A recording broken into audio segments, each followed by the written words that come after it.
equity in the aviation sector, the industry ministry is said to be batting for a minimum of 26%. The 2% difference is very crucial, as a foreign carrier would get crucial voting and veto rights on an Indian carrier's board only if he has at least 25% stake in the airline. My only reservation is that I hope it's 26 and not anything less. Bring in anything less than 26, it's almost meaningless.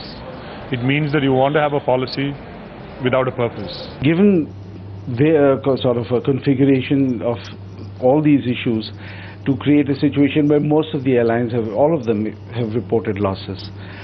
I don't know if allowing FDI in at this point of time is really going to benefit airlines, at least from the perspective of raising capital. The move to open up Indian skies coming on the back of the government's multi-pronged strategy on FDI. The sectors targeted pension, multi-brand retail and aviation, all of which has met severe opposition from the left and the BJP, raising fears of an economic logjam. Government had taken this decision saying this is necessary in the international background of the international trends, where there have been large-scale takeovers and mergers between international airlines. And in order to keep the Indian carriers Indian, the government of India took this decision.